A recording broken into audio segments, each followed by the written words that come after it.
Interview time here on the Broadcasters Podcast. My guest is a Forbes published multi-award winning entrepreneur and influencer. She's been a celebrity and brand social media manager. You thought I was just going to say celebrity, huh? No. Celebrity and brand social media manager for over 6 years. You can't tell, but she also has a proven track record of significantly increasing followers and engagement organically. I'm here with the CEO of Branding PR LLC.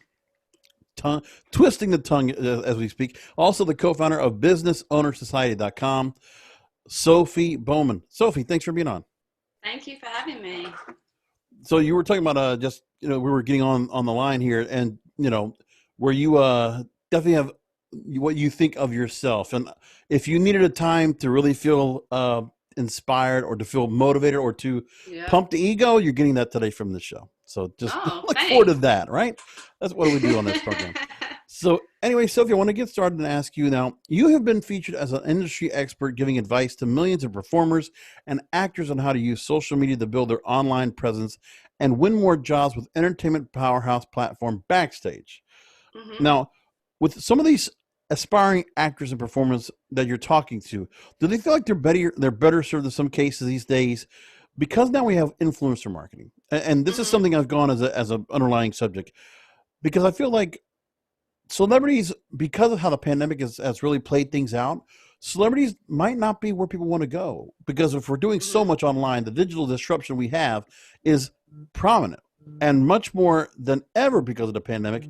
Do you think that people look at Hollywood or Broadway and say, you know what, I can keep it online and I can make myself famous? Yeah. To be honest, I think, I had this conversation yesterday that even when things go back to, normal, whatever, I don't think people have quite figured out yet. Like, it's never going to go back to the way the world was. Right. Things are going to be better, and, hopefully we're not going to have to wear masks and stuff. But, why would business owners, which is something I've been saying for 9 years, because I got to, work from home, travel the world, do whatever. Why on earth now would a business owner really want to, pay that money to go and have an office or whatever? Like, obviously for certain things like film studios, they are still going to have something. But at the same time, influencer marketing allegedly was supposed to be dying. But now we've seen the pandemic, it's bigger than ever. So it's just going to keep going up. And, with things like I was saying with, when I was talking to Backstage about it, is everyone is expected to be an influencer. For example, a bar or a nightclub is not going to book a DJ unless they have a significant following. It doesn't make any sense to them. In the same way, like anything now, if you get booked as an actor, they probably want to see before they book you, in an actual theater or whatever, that you have some kind of following, because otherwise no one's coming to see the show. It's all about the money, and it's all about how many people know about you and want to see you. So for reference to the audience, Backstage, that's a pretty big industry rag for those that are aspiring or actors, actresses looking to find auditions, looking to find acting coaches, and all that kind of information is there. And the one thing is what you did say is that influencers were affected by the pandemic because, first of all, some of those influencers would travel, or they would go out and do fashion, and they would do a lot of photo shoots, do a lot of things where they would get themselves noticed and go out to different locales and really be seen and noticed. But then they had to go ahead and refine their way back into how are they going to be able to do this within their own confines and still continue to be relevant. So there was a lot of creativity that had to be done right there. But when it comes to celebrities, when it comes to Broadway performers, that's harder because the glamour is all taken away. Like, the glamour can still be done for these influencers, but then what made these people in front of a camera or on a stage made them relevant and made them larger than life. That larger than life aspect behind a Zoom camera, looking without makeup and not even dressed, just took away everything that people thought about it. Yep. Yeah, it's changed massively. It's weird because I think I always try and focus on like positives and opportunities. So from my perspective, if there was someone that lived in Alaska, for example, that wanted to be, an actress, they would have to fly to New York or somewhere, to audition. Now they don't have to do that anymore because we're now seeing apps start to pop up, like the movie something app, where you can literally, audition from your home. Right. So I But then don't think, also too, I just think people like the fact that they don't want to be controlled. I think the also just the autonomy of saying I can still control what's going on with me, and then I don't need to be bossed around by somebody in Hollywood or Broadway. yeah, pretty much. You know, things are changing. I think the most positive part of this whole movement is I've heard so many people, and we've seen it everywhere, you know, saying, you know, we're going to take more care of our mental health now that we've actually spent time to be at home with our families, Yeah. all of this stuff. Like, fuck going back to that 70-hour work week. Exactly. I Oh no, mean, and especially you can do the 70-hour work week at home, which I like, and it's nice to not have to, take those extra hours of commute or whatever things I had to do, and just take that away and take them back. It is nice. exactly. And that's the difference, you know, like, I mean, there's no getting around the fact that we're still working crazy hours, especially as entrepreneurs, business owners, Yeah. talent, whatever. But at the same time, it's a lot less offensive and aggressive when you're at home. You do it in your own kind of, you know, thing. You're not having road rage in the morning. You're not getting stuck in traffic on the way home. Yeah. Like, all of these things just make a different kind of level of peace. I want to go into your background to give a lot of context to those, just to show why it was such a big thing about having you on here and be able to talk to us about what you were able to go and bring when it comes to marketing, when it comes to PR, when it comes to social media, when it comes to just influencer marketing, and even more than that. So your Mm-hmm. first part is your first business was a global entertainment agency, Mm-hmm. nominated for 3 prestigious business awards, including Business Innovation, was selected as one of 6 companies to be showcased by Richard Branson of Virgin fame for his back of an envelope campaign. You were also a mentor and guest judge on the Young Enterprise and Entrepreneurial Program for young people in schools and colleges across the UK, official member of the Forbes Agency Council, a Marcom Award winner, recognizing you as the best social media influencer, building awareness for local businesses. And now you're educating in Miami. You're teaching advertising students all the social media tricks of the trade. Mm-hmm. So you've done all this. But here's the thing is that when most people think of educators, they never think about the fact of, am I going to have the person that's going to be teaching me to get me ready for the future of the business I'm going into in the career, that they have actual career experience, like the adjuncts. Mm-hmm. I prefer adjuncts that have the hands-on experience, current knowledge that is better than any school book, any textbook could possibly give. 100%. I mean, you know, I think every school is guilty of it. And even in the UK, you know, we'd have like someone teaching business or PR, and they would, when I was studying at university, they'd pull out, Dave has a food truck. If you buy, you know what I mean? Like, I want to learn about that. I want to learn about like the business, the exciting stuff. And you could tell these people had no experience. Like, you've been a teacher for 50 years. So how did, you know, anyway, that's a whole nother rant that Oh, we can but go. I mean, listen, if you want the best example, the movie Back to School, Ronnie Dangerfield, when he's doing the first class on economics, Uh-huh. and the professor's asking about creating a widget and creating this community, and basically at the end of it, he says, yeah, why don't we just create Fantasyland? It's like, that's exactly what it is. It's a Yeah, great part of the movie. Just it is. saying. Um, But it's an out of touch professor trying to talk to somebody in that case that was just wanting to get educated and have a college education, but already having success in the role of that movie, the way it was portrayed, that character. and honestly, you want, you know, it's the same way they say to entrepreneurs or business owners, like, dream big and don't listen to anyone that hasn't walked your path. Because, you know, people tell you don't start a business or don't do this, don't go Mm-hmm. after your dreams in whatever capacity. But yet, I'll just use the teacher as an example again. You've been a teacher for 40, 50 years. So what would you know? You know what I mean? Like, I think with stuff like that, you just have to, you know, carve your own path. And I think that's what's been really interesting about COVID is we're seeing like people are crashing and burning, or people are just absolutely, you know, killing it. Because there's some things with educators, especially in media, that are still trying to choose. So like if you're going for theater, you're going for drama, you're going for journalism, there are still tried and true practices that you should instill that are traditional that would Mm-hmm. still be done. But again, if they are not paying attention to this digital disruption, when it comes to what you can do in terms of being a performer, what is the modern culture accepting these days? in journalism, what is it that you're not doing? There's objective journalism, but there's a new style of it now that's much more sensationalistic, much more know who, what, when, where, and why. It's more about in your face. Let's get the salacious, shocking, tabloidistic type of yellow journalism that's becoming much more common because of what the internet creates. Mm-hmm. Now, I want to ask you about your background, because obviously you've worked with a lot of great names. So you've 17 years worked in PR, working with various celebrities and global brands on their marketing campaigns. John Legend, who we've seen a lot in the news, Kanye West, a current presidential candidate as we record this on election day, and Jean Paul Gaultier. Exchange for Media. I want to talk to you about something with this as I bring up the PR story. Mm-hmm. So Exchange for Media recently wrote, quote, industry players say with the heralding of the festive season, brands will look to create influencer marketing campaigns, and PR firms will be key in vetting of influencers. According to the World PR Report for 2020, influencer marketing will witness an upsurge in PR investment, followed by multimedia content creation. Now, I asked another question, the same question to another PR specialist just in the last week. I wanted to ask you the same question. Do you see the times are changing to where the value of an influencer's reach to a large audience becomes more viable than, say, a PR person like yourself?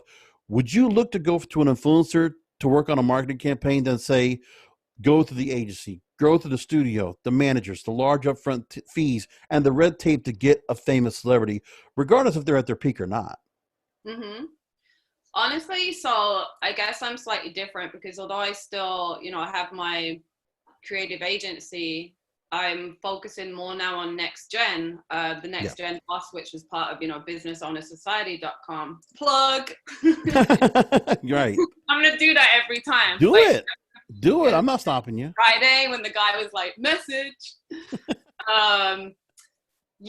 So I think, as it's weird because I built my social media to prove that, I actually know what I'm talking about, because I got sick of, businesses. Well, I don't know if we want to hire you because the last person we hired just posted 5 times a day and we didn't grow and blah, blah, blah. But the difference is you are your own influencer. You practice what you preach. Yeah, that became my side hustle. That really took off, and then it opened so many doors. So although I don't really do that much PR anymore, I handle my own, which probably answers the question for you. Oh, but I'm sure you're looked after sometimes. Like after all that experience, I'm sure you still get phone calls. Honestly, for PR, maybe they don't ask about PR, but they're asking something very similar. Yeah, I do get asked to write, press releases, or I'll get asked to handle the PR for certain brands. But for the most part, I don't do it anymore because, if it's going to be a matter of right now, brands don't have a lot of money to put. I'm not going to be working 10, 20 hours a week for someone that can only afford to pay like $1,000 a month. That doesn't make sense. I can make that sitting at home doing nothing pretty much. So. But it's funny how some people, like I've had other people that have done in the same vein, their own influencer, and it's almost as if, well, in some cases, there's the bar I have. The bar I need to raise is who's going to make more money than I can myself, by myself. Exactly. I mean, I do. So I have representation as in like I have, an agent. But in terms of like the actual PR, I mean, we kind of know that magazines died a bit. PR is still very relevant. If you have the budget for it, it's really, really relevant. But, if you're a small business and you only have like, let's say $3,000, $4,000 a month or less to invest, it's not worth the budget. You can do it yourself, or you can find, a freelancer that will do it at half the price. So now, how long ago did you move here from the UK? 4 years. And in that market, obviously pop culture is intensified over there. And there's a lot of crossover that comes over because America just is always second. I always feel like when it comes to music, when it comes to television in some cases, because I think UK has always been the trendsetter. I mean, the reason we have shows that we feature on streaming channels like Netflix, the 13 to 10 episode arcs, the series that we have on a regular basis, that is taken exactly from what the UK has done. the way that we consume our content, the music that we get in some cases that really does stand out virally online, as opposed to what the corporate commercial types are going to put out there. There's something to be said about that. Like when you look at what is the difference between what you were doing in Europe and the UK in particular, and then over here, what do you see as a difference? Do you always feel like where the US might be always a couple of steps behind? It's interesting because when I was living in the UK, I thought it was the other way around. We always thought America was the leaders, but then when I moved here, I was honestly kind of shocked. Like they were, well-known brands or like restaurants, whatever, where I Right. frequent a lot in, Las Olas, that didn't have a clue about how to do social media or didn't even have a presence. I'm like, Right. in the UK, probably even the guy that owns, the corner, the shop or whatever, he has a Hmm. presence. Right. Right. That was probably the most surprising aspect, but at the same time, it's really worked out for me because, me being able to bring all these things, especially when I first started out with the PR, the marketing, the social media, the influencer stuff, combining all that, you're not going to find that in another one person. I mean, you might, but I'm yet to meet anyone that does everything that I've done. There we go. I love the confidence, and also it's one thing I'll tell you this as well, because influencers are something very important, and this is also going on to the same article from an article that was written in Forbes, not yours, but someone else I read about. Regardless of how you define or view a social influencer, one thing is clear: an influencer has the power to influence or persuade an audience. Yeah. Now, one of the things you're doing right now is, you're not just taking. Obviously, you've changed the monetization model. You're going with a route that I definitely can understand why you do. It's almost more of a well, you're much more of like a maven, I guess. I mean, it's kind of the what's the word I'm looking for? Well, you're kind of prophesizing now what you're doing with what you've done in influencer marketing. Because right now you're offering a course on how to become a paid Instagram influencer, giving a step-by-step guide on how you can implement yourself so you can become a paid influencer in 30 days. So I want to know about the idea of where you're putting yourself out there and taking the route as the evangelist for influencer marketing, and taking a minute to also talk about this particular paid program that you're doing and offering your work in influencer marketing and what you need to make the cut to even do something like this. Interesting. I mean, that one, honestly, like you would be surprised that really didn't sell much because I didn't market it. Because I kind of changed direction. For the first time ever, I listened to the gossip that influencer marketing was going to die. So I didn't really focus Right. too much on it. And then look what happened. So, I have no shame in my game about admitting, my mistakes or whatever.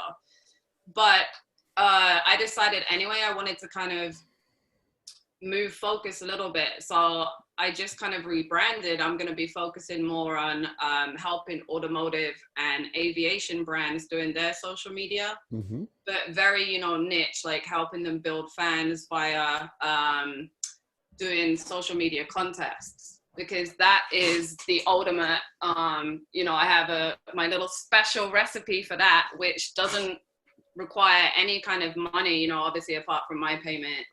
Right. But I tried it out on a celebrity client, and we gave away something. And I'd set up all this stuff, and the only investment was $200. We got 63,000 additional hits on the website in one day, and then Wow. 900 emails on the database. Those emails, obviously, we retargeted. So we made a lot of money that week. One A thing I'll lot. tell you from some of the PR people I've talked to, uh, because we do. I mean, I get the contact because a lot of people want have guests or clients they want to bring on to some of the full time projects that work. Whether it's cannabis radio, one of the in the PR firm right now, cannabis is one sector that almost like I feel like every PR firm has to have a cannabis client Yeah. now these days. Humble and not so much self deprecating, but also just being like almost a self humiliation. Just it really ingrandizing. What's the word I'm saying? Ingratiating. That you really do you humanize yourself. You're not just this person that's putting together a machine that's just going to put somebody out there. I like that you just make yourself how real you put yourself out there, and I feel like you try to put the most honest representation of you out there to present yourself as an influencer the same way you would want to have the people you represent do that same kind of branding and marketing and placing of themselves. Almost like, what's not a reality show host or a celebrity on the reality show. It's funny. Taking away the fake, taking away the Yeah, fakeness. exactly. And that's the thing, people see through bullshit. So Yeah. even when the trend became talking about authenticity the last year, a lot of people are still not that. Whereas a blogger that I met at the Ritz-Carlton in the Grand Cayman Islands, Mm-hmm. the blogger was 4 years old and she makes more money than probably all of us combined. So her mom started filming her and her sister, and something went viral for, whatever reason. And I actually completely forgot the point of what I was saying. Oh, no, you said this 4-year-old influencer making more money than we could make combined. For that part? Oh, yeah. So with the authenticity factor, the mum posted stuff like, the behind the scenes, so what actually happened before they recorded the video. So like one kid bit the other kid, or whatever. Like that's real shit, and people love it. Like now I got into the habit of like earlier today I was on a photo shoot. We went to 3 different locations. I changed outfit like 4 times. I was in a ball gown, and we were trying to film me doing like, a slow-mo walking away, whatever, towards the ocean. Right. Tripped over. So I was like, you know what? Fuck it. I'll end up posting that just because, it is what it is. Or like the other day, I was recording a video for something or other. And I had so many, it took me like 90 takes, I swear to God, to get this 15-second video without saying anything stupid or, whatever. And there was one where in the end I just had a breakdown and started yelling, fuck. That. And people love it because they're like, yeah, we can relate. It's definitely, I think my big thing anyway is like, I used to try and play it safe, in some certain level of how I thought I should look or dress or act. But then in March, I think I turned 36. I was like, you know what? Fuck it. I don't have the patience anymore. People are going to find out who you are anyway, so you might as well just show them. Well, you don't have to tell me your age. I could have just believed you're under 30. I'm just saying, but Oh, thank you. You're very welcome. Honestly, again, authenticity. But it's a good point to make, because the truth is, I want this a little bit of a tangent, but when I look at what people are asking for of Hollywood, of Broadway, having a different representation, a different makeup of people, so diversity, equity, inclusion, hot button subject. But the truth is, that is wonderful, but that should come in conjunction with finding authentic people with new creative ideas. Yeah, 100%. Because it's, again, merit and performance, but that's one thing I think, and I really think about until you brought this up, is the fact that we want people that are authentic. They're not fake. I mean, I think the best people that ever run businesses are the ones that you can find some authenticity from.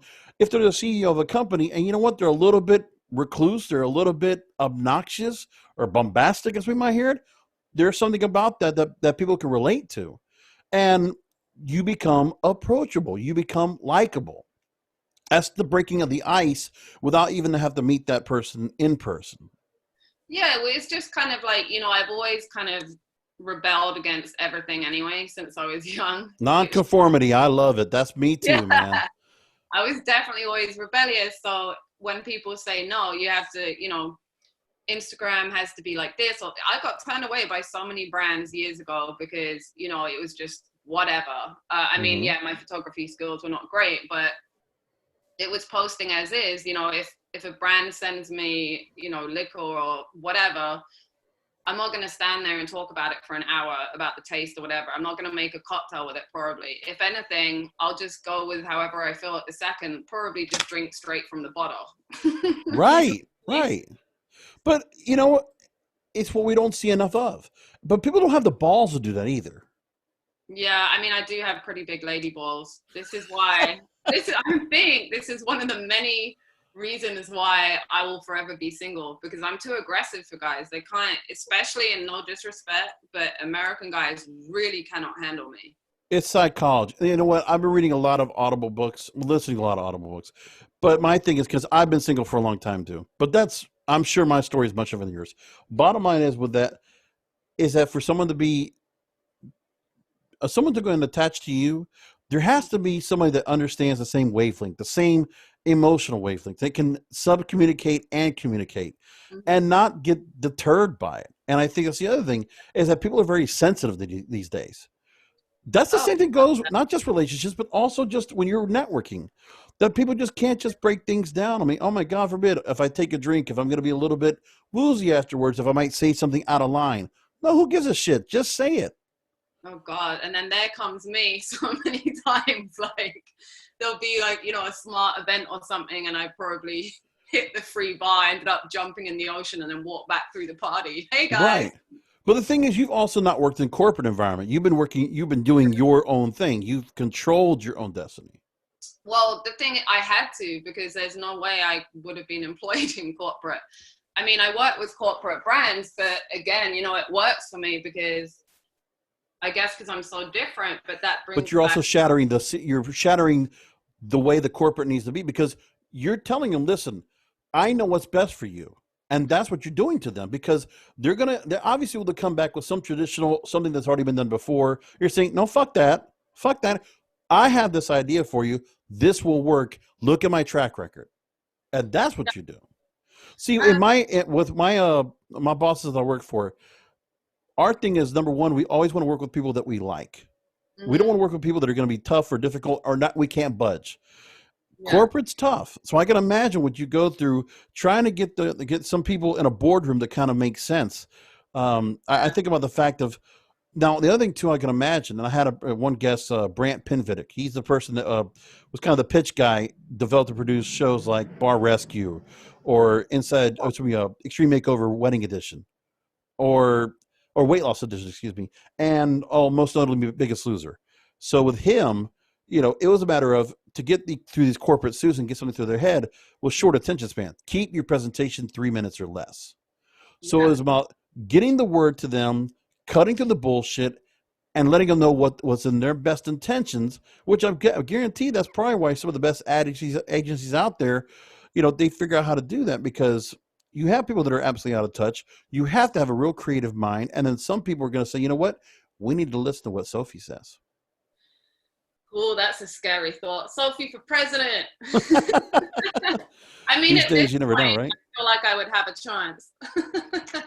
But that is actually that would be. I'm just giving you a brain right there. What Sophie says. Oh, I like that. That's I mean not to get copyright infringement for saying Sophie's Choice or something like that. But of Oh course, God, no. the movie. Yeah, no. What Sophie says. I think, yeah, I think I should start hashtagging that. I like Take it. it. What Sophie says. Absolutely. Sophie says. I mean, yeah, a lot of brands have, I understand corporate brands are a little bit more, scared, but I actually did work with a corporate brand here for 2.5, 3 years. They were a Mm-hmm. client, but I never had a problem. They never said no to me for anything. And I found a way to speed the process of getting stuff approved. And Mm-hmm. I don't know if it's just an aggression thing in, in meetings. I was about to say the wrong. Oh But that's God. good. That's what you have to be. It's like you have to be a bulldozer. You have to push across You and do. cut through whatever kind of predetermined ideas they have, and just shut them down. You do. And I think, when you get to a certain point of proving yourself, like I don't have to take shit from anyone. Like I No. could, walk out of this room and go get another 4 clients like you in a second and they know it. So, in terms of, I think one thing that's slightly different as well is unless, I've had to work with employees that have just been lazy and shit and just do stupid stuff all the time. Yeah. I'm actually genuinely nice to like everyone, no matter who they are, what level. So I think that's made a big difference because when you're like that and you're nice with everyone, clients, whoever it is, you kind of get that good karma back. And it's the same with my business partner, Next Gen Boss. She's like that as well. Her and her husband are like the nicest people ever, and Mm-hmm. they always do stuff to help people. They're always volunteering. so it's all about that good karma. So I think the confusion came from years ago that women in business have to be dressed this certain way and they have to be a complete bitch to everyone. Like that Right. really fucked up a lot of what younger people understand. So I think I got asked to talk more and more and more because they wanted to see, okay, like not everyone is an asshole. Like you can get to a certain level by actually being nice to people, being creative. And that's why I actually like Miami Ed School a lot. I spoke with them as an industry hero many, many times. And I really love them because they don't have that same curriculum. And like you were saying before, they Hmm. actually bring in real teachers that still work No currently experience. at, places Yep. like Zimmerman or all these agencies or Mother. So,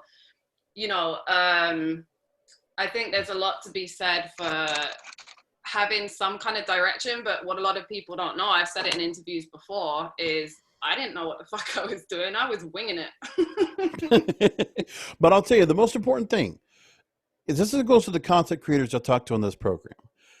That's the kind of attitude you have to have when it comes to trying to get yourself noticed, get yourself in an audition, putting out a screenplay or a script, or trying to get a project off the ground. Yeah. That's the kind of attitude you got to have. And, you have to be able to fight back and defend your creativity. If you think it's good, you can put a paycheck on it, do it. That's the way it's got to be. That's the one thing I think by talking to you, that's one thing I wanted to definitely put out there and talk about. Now, you've written also about things like this. I want to take a recent Forbes article that you wrote. You said, quote, the new world we find ourselves living in now requires us to pivot our business models and adapt our marketing strategies. In my experience, influencer marketing remains one of the most time and cost effective ways to reach your target consumers. The biggest challenge many business owners are currently facing is the urgent necessity to massively increase brand awareness online while playing with a limited to non budget. So, what do you say to those aspiring content creators about the content and the resources they need to build from? Is there any kind of a barrier as to what they absolutely have to have in order to get themselves noticed and to get themselves out with content that's got quality and it's got reach and it's got distribution? So to be honest, there's two ways to do it. So there was another part, another piece I wrote for Forbes, which was how to collaborate with, an influencer with millions of followers without a budget. But that's completely different, and Right. that strategy wouldn't work for everyone. But for a small business, it's like we were just saying about being nice and building a relationship. They say, I forget what it was years ago in marketing, it's probably totally outdated now, but someone has to see something X amount of times before they buy it. I think it was 7, right? I've Something like heard that. Yep. that. Yeah. I've So, definitely heard that. you know, a lot of brands, small business owners that I spoke to, because that's who I focus on, because, corporate there. I'm joking. I started helping small businesses just because it's a passion. I like working with entrepreneurs. I work Don't with get the me big wrong. brands. I don't want to completely bust on corporate chops. I do it a lot because Yeah. I think there need to be people, there need to be Sophies on the boards or the board of directors or those that are shareholders, that you have to have some of that going on in there that can help persuade opinion from those that listen, they have accomplished themselves. That's why they're where they're at. So I can't knock certain people to get to that point, but also, sometimes these people are coming from corporations that have been consolidated because deregulation keeps coming along. So companies become less and less, and that's what happens wherever you are, when it's a Hollywood or New York or Broadway or whatever it might be. That's what we deal with right now. That's success, but then trying to keep that originality, that authenticity, that's got to still be in there somewhere. Yeah, and I think so. I guess it's different. I probably have a different idea of what corporate is. Corporate is like, I work with really big corporate brands, and I love Mm-hmm. it because, I have more budget to play with, and they always get excited because it's like fresh eyes, not just someone from Europe, but it's also someone that has all these multiple different things going on. Corporate in my head, like working in corporate was always like, I don't know, standing in a bank for 10 hours a day. You know what I mean? Where you have to wear Right. a certain uniform. Like, no. Well, you That were was well. If you were a corporate, you would have been employed in the system, but you're a contractor being exactly. employed. So it's you're being brought into the mix, but you're not. You're having to answer to them. So it is still in the same way corporate, but at least you have your option to get out if you want. Exactly. So it's kind of like, you are, but you aren't. You kind of breeze in and you breeze out when you need Hmm. to, and you don't have to be there all day, every day. Like, it's great. It's super Yeah. fun. I can't even lie. Well, but the thing is also you have the resources of the content. But that's the thing is that, it's for those that if they can find a way to get the kind of content resources they need in order to get themselves started. But in some of the experience you've had, you talked about the 4-year-old that you met in the Ritz Carlton in the Grand Cayman, I think it was. The Mhm. idea was there wasn't that much content. It was just content they were just kind of putting together and not much resources, I would imagine, but they were able to make something happen. Yeah, I mean, I don't know if they were paid or not as a family, but the family definitely got a free vacay out of it, which is great. Yeah. But Um, that's the thing. They finally were getting perks, but when they first started, I bet you they didn't have anything like that right away. oh no, definitely not. So I think that's the thing. Sorry, I went off on a tangent. I didn't No, answer you're the fine. question before. So with small businesses and entrepreneurs, they would say to me, oh yeah, no, we work with influencers, it doesn't work. I'm like, well, who did you what, like, how, what, explain to me. So they said, well, we sent a product to this one influencer, they posted a picture and nothing happened. I'm like, well, there's your problem. No engagement. Well, not just that. I mean, first of all, if they weren't necessarily picking, the right influencer or whatever, but, Oh, that's true. Yeah. we were just saying about someone has to see a product 7 times. Therefore, if you work with one influencer and sent them one product and they posted once, there's the problem. So, that's why a brand like BoxyCharm started doing so well, because they were smart enough to, work with a lot of influencers and offer them not just one-off free product, but an actual, like, monthly thing. So you have to offer something significant. It's the same way. There was one of the Hiltons in South Beach, for whatever reason, really liked me. So they said, listen, just come here anytime. You'll never pay for any food or drinks. Just Hmm. all we want, obviously, is we'd really appreciate if you can check in and whatever when you're here, which I did. Yeah. Um, so with stuff like that, they started getting people, London people, because obviously I had a lot of London people following me. Yeah. So it's really interesting. I think depending on what a business owner does, there's no reason why, let's say if there was a jewelry brand, like a bit of bling I'm wearing now. Right. Plug. I love this thing. Look how cute it is. Oh my Sorry. God. Oh wow. The I get stuck butterfly that actually at can actually spread its wings on your middle finger. That's amazing. that. For audio Yeah, listeners. like, even if, Yeah. let's say this kind of jewelry brand was like, I don't know how I can work with influencers, can I just send them one piece? No, but what you could Hmm. do, just create your own box for the influencers. It doesn't have to be something you sell, but you give it to the influencers, then guess what, you're probably going to find that you're going to start getting demand for that. It's all Plus, about also the amount creative. of the amount of product you also have to give out as well. I think back about a decade ago, I remember working a conference of mommy bloggers specifically, and it might be like corporate brands like Procter and Gamble or other products like New England Coffee or American Standard that does toilets and shower heads and things like that. Putting the products in those women's hands in order to get them to blog about it. So the earliest end of any kind of promotion like that. Before Instagram and Facebook were really prominent in 2009, 2010.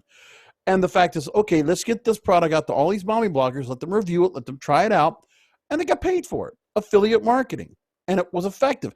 Maybe not so much as that. And I think that's where what's happening now is that, affiliate marketing has changed more to performance marketing. And then the social media end of it, it's still kind of an affiliate kind of, they're just not doing affiliates anymore. It's more influencer marketing, but it's the same idea. You're getting your product out into multiple places to multiple influencers to get the word out. That's 7 times like you're talking about. Exactly. And, that is, I think, what scares a lot of business owners, small business owners, because they're like, well, so if I work with 10 influencers, I have to give them like 10 pairs of shoes. Like, that's a lot of money. Yeah, but okay, at the same time, think about it logically. Back in the day before, we had Instagram and stuff, people would have to do, like pop-up stands, events and stuff. That was way more expensive. So, Or even this, before that, you gave away product just like you would yeah, before. Of course. So with this kind of stuff, I mean, okay, another really good example of this is Fashion Nova. Jesus Christ, they have what, Oh like my God, yeah. 1 million followers now? They are killing it. Like they have to be the top, uh, fashion marketing brand I've ever seen in my But they entire life. give out so much stuff, I see. They have, but the only thing with them is, I wear a lot of them. I have a lot of them. Is it's a very specific, model type that they go for. There's not that much diversity, A which more fuller body type, yeah. yeah, which is fine, but there's all sorts out there. So, but again, that's probably the smartest thing they've done. They went for their market, and that's why they did it. They knew exactly who their target audience was. Oh, it works. I see a lot of girls I follow on Instagram, and the same idea is, in some of the cases, it might be for body positive movement or just kind of really that kind of idea. But then I also see of different shapes and sizes. It's nice because, again, it's authenticity. You see women, everyday women, not just the ones you see that are, 105 or less than 100 pounds that are running a runway, which here's the interesting part. If you're going to, there's no fashion week right now. None of that's going on. So you're not looking for what the position of what the magazines are going to put out there or what other publications will say, this is what you need to be under this model, wearing Gucci or De La Renta or whatever. Now you're seeing everyday people, everyday outfits. It doesn't even matter the brand. It's just like, yeah, Fashion Nova. They have eye-popping clothing and Hmm. accessories, and you're seeing everyday women. They know how to put the makeup on. Get what if they got to get Sephora, get somewhere else. They can do it all. Put it all together, and show any woman, young or older, can create the look. Oh my That's God, how I you sell love something, Sephora. I want Sephora to start doing a beauty box. That would right? be dangerous. Every time I go in there, I might as well just start flinging 20s everywhere. But then again, think of all the different makeup tutorials that are out there. Shopping, the shopping reviews and this and that, the hauls. That's what it is. Like that's so popular right now, Hmm. everywhere. Yeah. And also the fact you can do it on TikTok, you can do it on Instagram, put it in 15 seconds or do it in a larger video. There's just so many different options now. So that's the other end influencers that I think that's the other thing too is that it's there's so many different ways to put out your content and also just to position yourself. I think this is just fascinating to get to that point. Now I want to talk about this. Go ahead. No, I was just gonna say, I think what we were talking about before with business owners, some business owners and corporate, they didn't realize that, it's really becoming a younger market. So I was doing a photo shoot today with my goddaughter. She's a 17-year-old influencer here as well. Mm-hmm. So she's now like moving more into travel and fashion and all this kind of stuff. And, I'm not going to start doing TikTok at my age. I Right. posted something on it that went viral, sure, but I don't want to be doing I have shit to do. I'm not going to be running up every 5 minutes to start doing this like dance and all this shit. No, no, no, no. Oh, and I can see, but Instagram is, I think, it was more of your spot because I feel like that's where you're getting Yeah. the best bang. Because obviously you got good followership, 50,000+. Uh, Now I want to ask, and this is the mindset of the content creator. I want to ask you about them. You were interviewed by Thrive Global, and you were asked, where did you get the drive to continue even though things were so hard? You said, quote, I made a promise to myself a few years ago to become financially self-sufficient in an unstable economy. And I'm pretty stubborn and focused once I have my mind or heart set on something. Maintaining a positive mindset is critical to keep it with the entrepreneurial roller coaster, end quote. So that mindset, does that mirror with the kind of attitude that content creators should have to go ahead? That you just got to keep just pushing on, prodding ahead. Definitely, because again, it's like you're not going to post something and just overnight go viral. That happens probably once in a blue moon. Right. It's very rare. So it takes time. It takes time to build a following, and I should have practiced what I preach as well, because there's time where I've been so busy with different projects and Forbes and everything else that I didn't post for like a week and my engagement dropped so badly. It does make a big difference. So as a content creator, I mean, shit, even, okay, as an example, when I moved here 4 years ago, I just spent 2 years in Morocco, living there, which was wild. But I bet. when I moved to Miami, I had, my own little studio or whatever in South Beach, Hmm. and I think it was like 12 or 1300 a month or something, and I was at the time only earning 1800. I have no Oh. idea how the hell I did it, but that was only 4 years ago.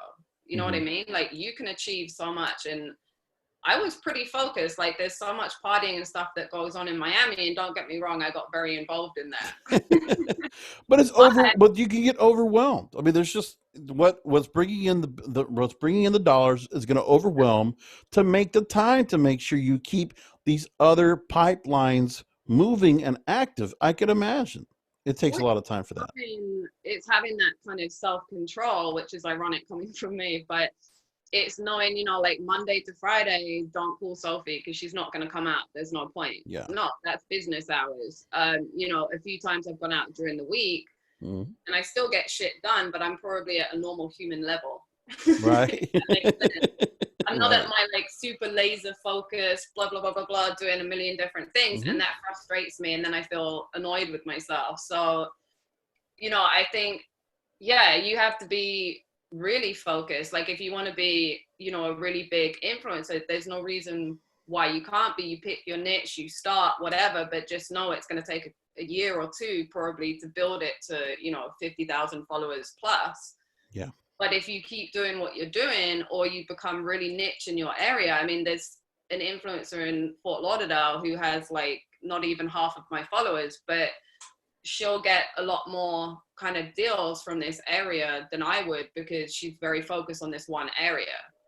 Yeah. Um, but, in terms of that, I think it's that you just have to be so focused. And now the bonus is influencers have other stuff that I never had access to. So, you can be smart about it. You can go and join Facebook groups, which have great engagement, whether Sure. it's for brands or for like influencers or whatever, because there's actually brands looking for influencers on those pages. That's how you get started. And, because obviously I work with Next Gen a lot, I say to them, the first thing is just start and then figure out what you really want to post about, what's going to be your niche, and you're going to kind of figure it out as you go along. I want to go ahead and expand on that real quick. Goes to my next question. Mm-hmm. eConsultancy.com, which I do know some of the people that actually work at that, Rebecca Lieb, I'm going to shout out to her, recently talked about how trends that show how influencer marketing has evolved this year in 2020.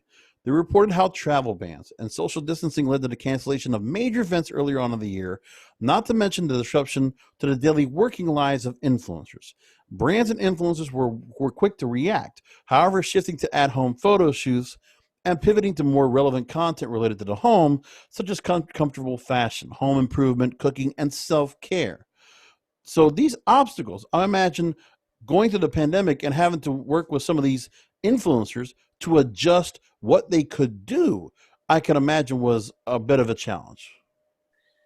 Definitely. I think, the people that came out running within a month of quarantine, I mean, they're the really smart ones. They saw a change and they flipped it. I mean, the problem was though, with a lot of small businesses, especially fashion, is, they've had to order this shit a long time ago. So they were really Yeah. late to the party, which is a shame.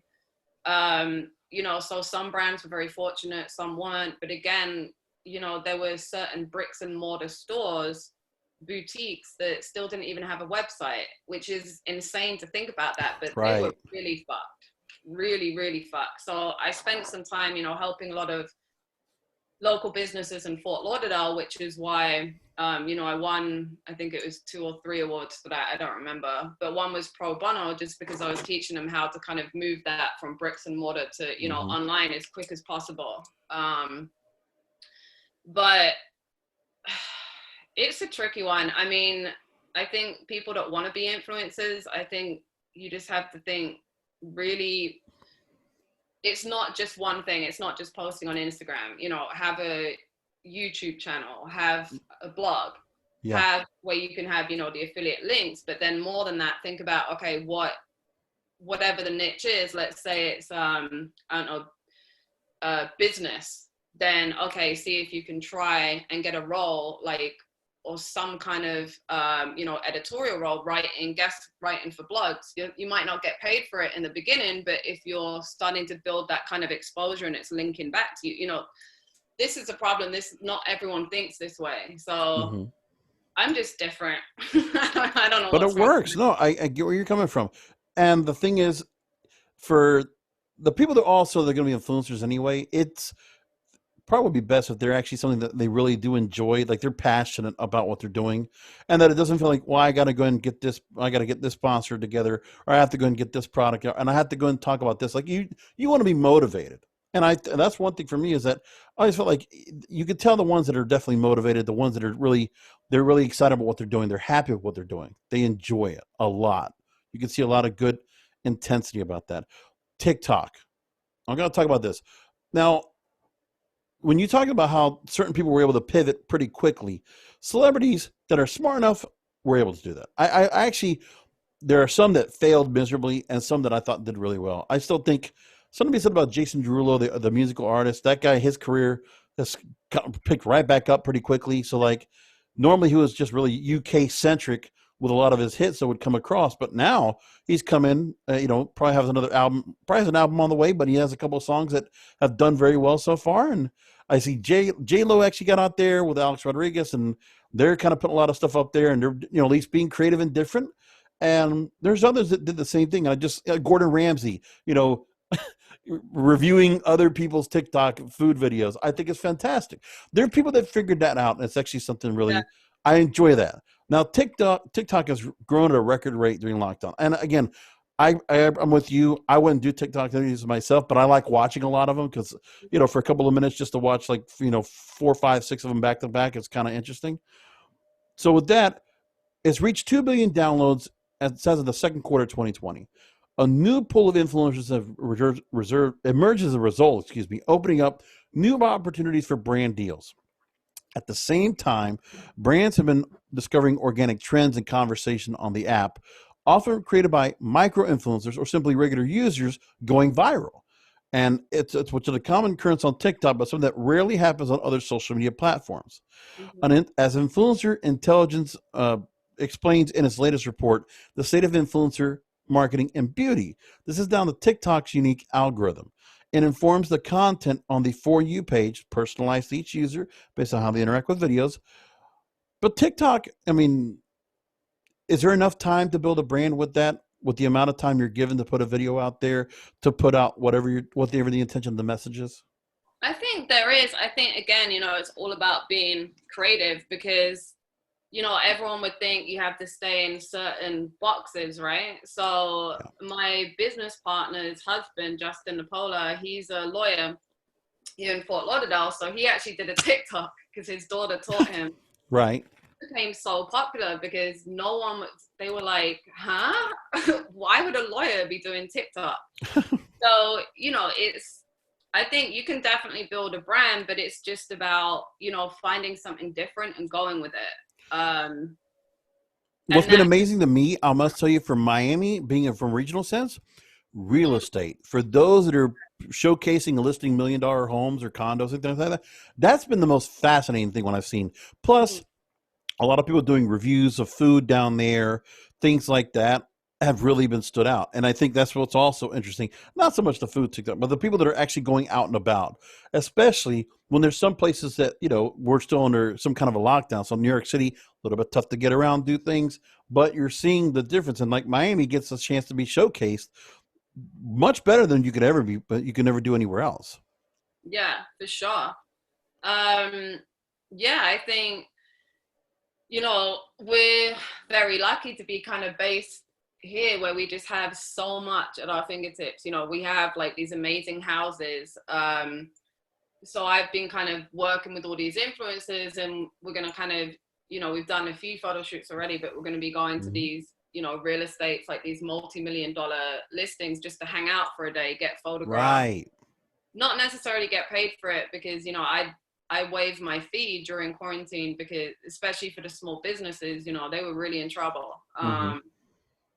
But in terms of where it's going from here, I mean, who knows? No one ever knows anyway. Like Forbes, or someone asked me to write something for Forbes about Mhm. the future, or like what do I think the trends are going to be. And I have written a lot of features like that. I'm like, I mean, I can kind of breeze over it, but honestly, no one really knows. We don't even know if we're going to be alive tomorrow. So I don't really Well, like talking too much about, the trends oh and no, that. the here and now. But I like the way you're handling it. I like the fact that you're taking advantage of, because there's some things that are opened up. We're not as busy as we were before, and you know, again, the way you're trying to help out small businesses and stuff like that. I mean, I bet even just like if you could take an idea of taking some of those homes that you're working, that you're, being able to go ahead and spend some time at and be able to help out in the real estate sense and say, hey, look, I was at this place. This place is for sale. This place is for lease or whatever. And it might even give a chance to be sold in some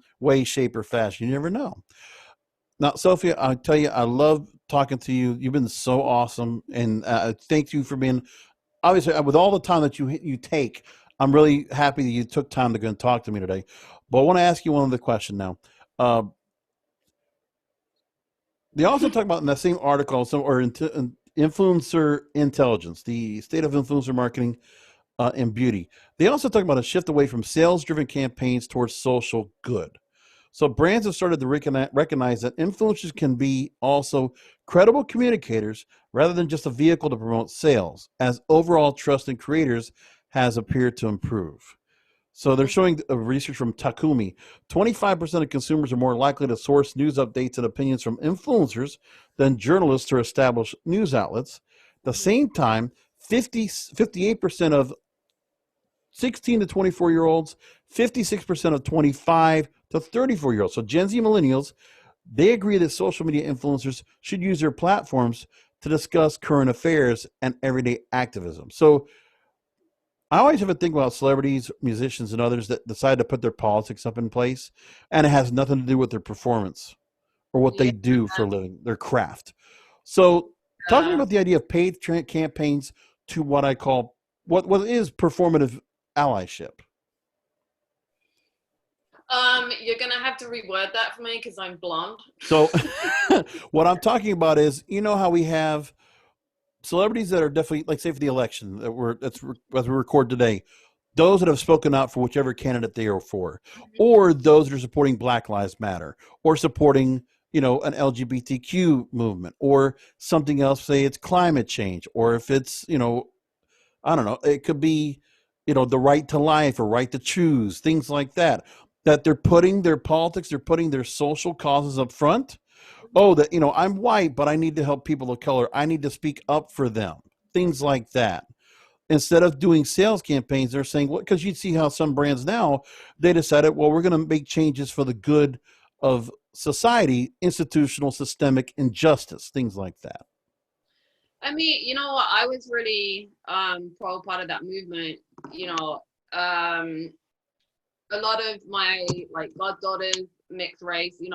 I have some like they're my family back home, all that kind of stuff. So I have to be really honest. Like, back in the UK, I never really came across racism that much because, a Right. lot of my friends were black. A lot of, like I said, goddaughters, like obviously my best friend, his husband is black. And, so for me, when I came to America, I'm like, holy shit, people are like dropping really racist language, just like it's nothing in the street. Like it was But a, then again, in Miami, you would think it wouldn't be as bad either because it's such a melting pot. And obviously, like, there's just not just black. There's so many different island countries of so many different representations and cultures and makeups, and it's beautiful. It's yeah. amazing. But that's one of the things that, there feels like there needs to be a need of that. But I feel like, just think some people are being very ignorant and stubborn. And Yeah.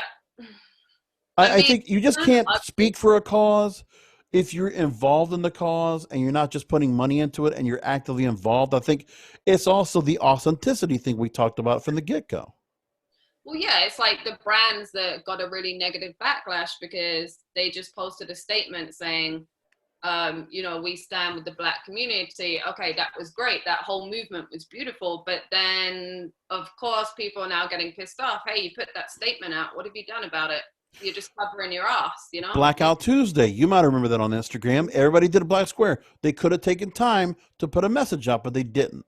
So what Yeah, did that do? exactly. Like, you know, look, we know anyway, people are like sheep. So, you Yeah. know, me personally, me and my business partner were really kind of supportive of a lot of movements, especially BLM. So, you know, I think something like half of our army is not white. Yeah. Um, it's built up with, you know, Latinas and um, I think, you know, if you're going to say it or you're going to talk about it, then you have to be doing something about it.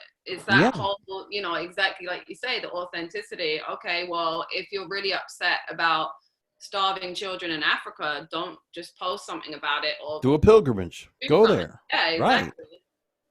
I'm all for that. Like, you know, that's why I think back in the UK, I mean, I wasn't I wouldn't say I was really a volunteer or whatever, but my kind of passion was working with young people. So, you know, a lot of times I was working in pupil referral units, teaching, which is kind of like, you know, I guess your equivalent of juvie. Yeah. Um, and that was a whole different experience, but that we won't even go into. Right, right. But it's But interesting with that because that's where I come from is that it's a fakeness, but it's also it feels like it's rampant. It's also I think in some cases where celebrities do that or other influencers, they're being pressured.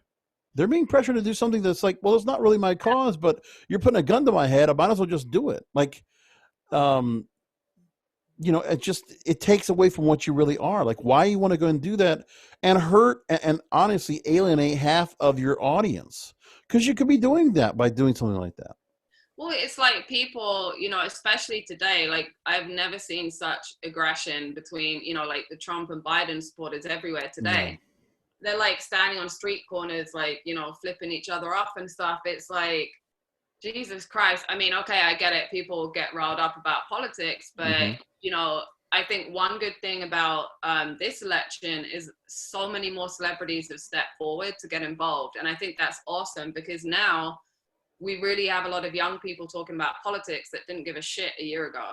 So I think that's super positive, but at the same time, but you know, are they really? The thing is, Lady Gaga was the most recent one, and I mm, think she's gonna be the celebrity that stands out the most. Now, yes, she has supported. I think she definitely supported Hillary Clinton in 2016, and she never really played too much heavily into politics, really speaking out. And then I saw the video all of a sudden of her dressed more like a redneck behind a pickup, sitting in front of a pickup truck, grabbing a beer, declaring support for Joe Biden. And then she goes out and stumps for him. They only draw 100 people in Pennsylvania to an event. I'm like, this is a woman that just won last year. She just won an Oscar. She's won Grammys. She's I don't even know how many platinum time selling artists, but her politics did not influence enough people to just come out. So did it really do enough? We'll see what the vote tally comes out. But my thing was, I love her. I love her music. I love what she does. I don't know if this was the right thing for her to put out. I just think that whose idea was that? I don't know. I think that's why I'm saying I feel like it's a gun to the head. Like, Yeah, here's the thing: Born This Way, her acceptance, her embracing the LGBTQ community, love it. Yeah, totally makes sense. But this felt like it was left field. Why do you go and do this? Why are you being pushed into doing this? Because this feels like it's out of her normal, her own lane. She's out of her lane, and I don't want her to be. that's like that makes no sense to me whatsoever. Like, I mean, I guess they thought because she's so famous, she'll pull a crowd, but at the same time, this is where it becomes really important in especially social media and branding is hmm everything has to be on brand because if you know you put someone that big in completely the wrong area and look what happened, it Yeah. snowballed and that's going to affect her, you know, reputation now potentially. So And you imagine also, then you had the celebrities that all got naked to talk about naked ballots.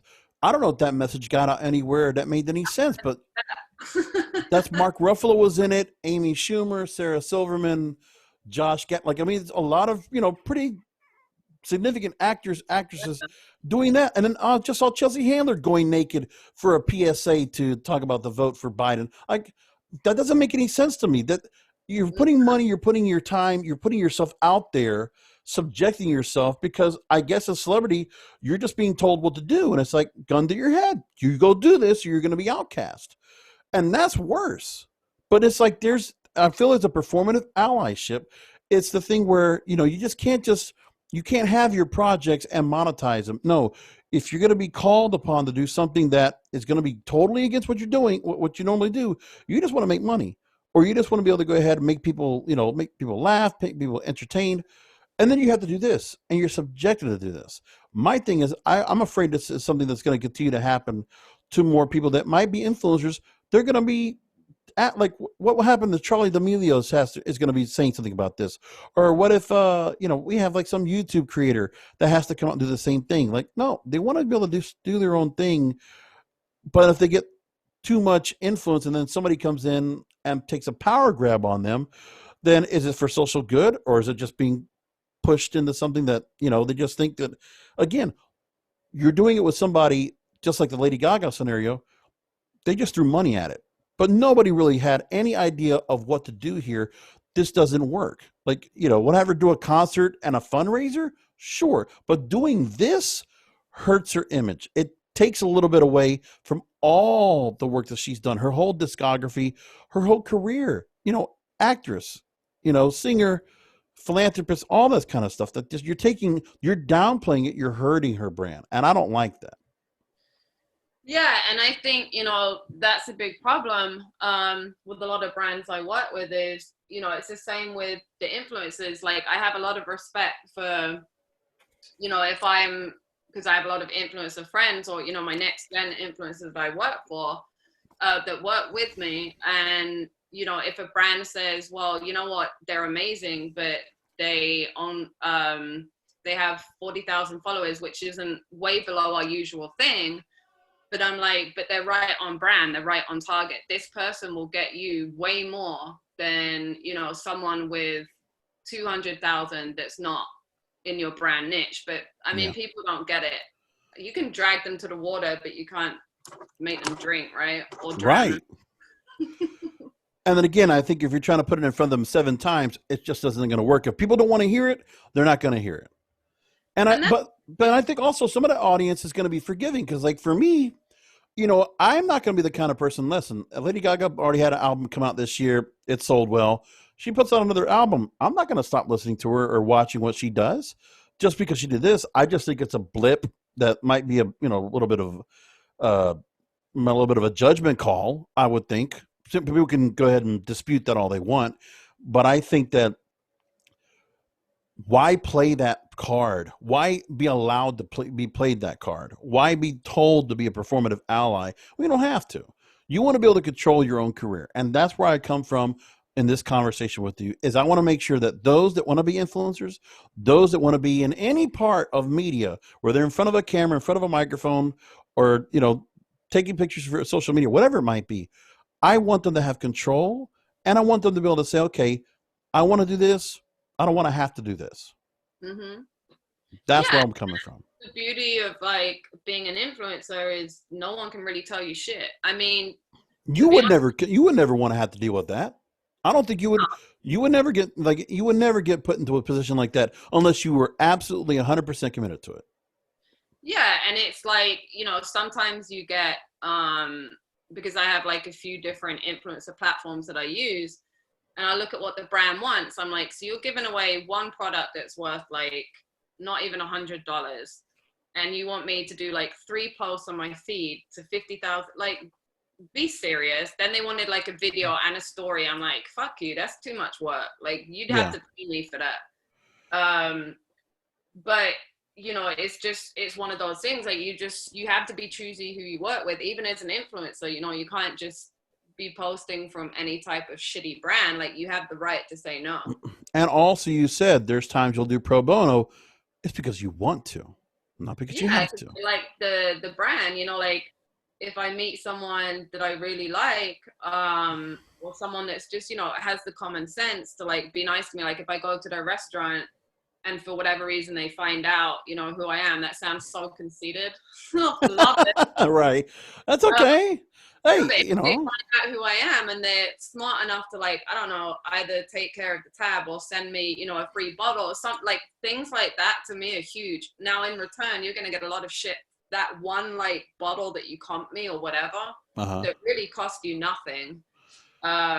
You know, but people don't think like that. And it's No. really frustrating sometimes, especially in South Florida, because, you know, I could do so much work with South Florida, but at the same time, because no one's jumped on the bandwagon like very publicly yet, they're kind of scared to go down that route. You know what I mean? So, Yeah. I mean, I do fine anyway, but most of Right. But that's great. And I see that you do great. I see that from all that you do. So real quickly, you know, if people want to go and follow you, I know you're on Instagram at Sophie Sophie, letter C, Bowman, Bowman. Find you there. A lot of good content there.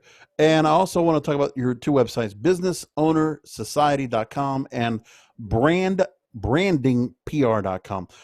Take a minute or two to talk to our listeners about where they can find you and how they can follow along on your I journey. mean, that's really it.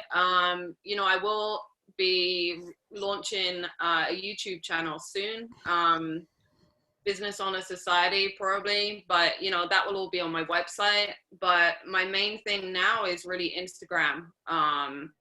That's the only platform I'm really focusing on. Yeah. And then, you know, we'll see. Anything could happen. I'd also would love to be in class with you at Miami Ad School. I think it'd be cool as hell. Oh yeah. You know what? Because My you would class, keep me engaged as as an educator. Yes. I think that's why I always got good feedback. I mean, I have a lot of fun with them, but I think it's that different mentality as well. You know, like I never just gave them worksheets or a certain, you know, Mm-hmm. followed a curriculum. I was like, you know what? Fuck it. We're gonna do this for the next 10 weeks.